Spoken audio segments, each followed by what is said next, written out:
Welcome to crazy కొరిక్స్ channel. ఈరోజైతే masala rice చేశానండి. చాలా బాగుంది. ఎంత కలర్ఫుల్గా ఉందో చూడండి. దీన్ని ఎలా ప్రిపేర్ చేసుకోవాలో ఇప్పుడు చూపిస్తున్నాను. మసాలా రైస్కి కావాల్సిన పదార్థాలేమో చూద్దాం. ముందు ఫస్ట్ రెండు ఆనియన్స్ తరిగి పెట్టుకోవాలి. అలాగే 2 టమోటాస్, తర్వాత వచ్చి కొత్తిమీర, కరివేపాకు, అల్లం వెల్లుల్లి, బిర్యానీ ఆకు, కస్తూరి మేతి, ధనియా పౌడర్, గరం మసాలా, లవంగాలు, యాలకులు, చెక్క, బండ, అలాగే పావు కప్పు పెరుగు కూడా.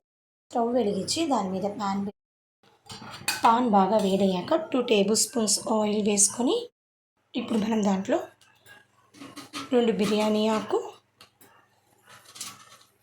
లవంగాలు, యాలకులు, చెక్క, బండ పువ్వు ఇవన్నీ వేసి కొంచెం బాగా వేపుకోవాలి.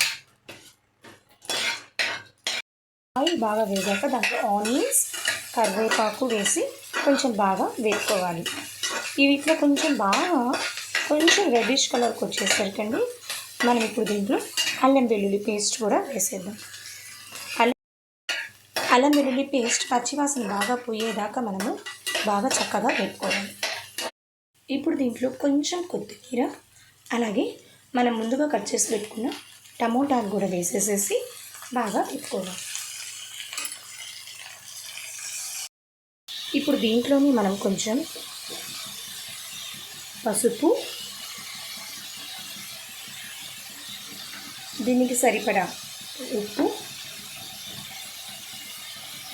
వేసి కొంచెం టమాటా బాగా మెత్తబడేదాకా కలుపుకోవాలి.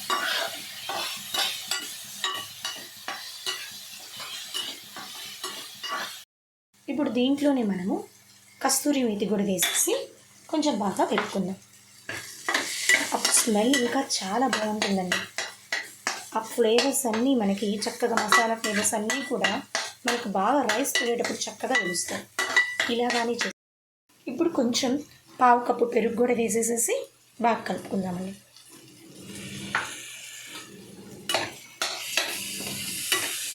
చూడండి ఎంత బాగా కలర్ఫుల్గా ఉందో. ఇప్పుడు దీంట్లోనే నేనేం చేస్తున్నానంటే 1 గ్లాస్ రైస్కి 2 గ్లాస్ వాటర్ అయితే పోస్తున్నానండి.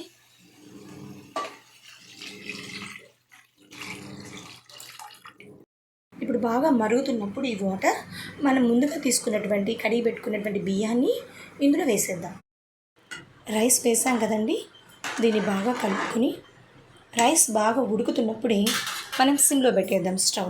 స్టవ్ సిమ్లో పెట్టేసుకొని దాని మీద మూత పెట్టేసి 15 మినిట్స్ తర్వాత చూస్తే గుమగుమలాడే మసాలా రైస్ 15 మినిట్స్ తర్వాత మూత తీసి చూస్తే మనకి మసాలా రైస్ రెడీ అయిపోయిందండి.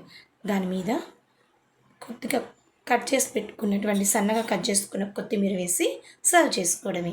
మసాలా రైస్ రెడీ అయిపోయింది కదండి. దీన్ని మనం పెరుగు చట్నీతో సర్వ్ చేసుకుంటే సూపర్.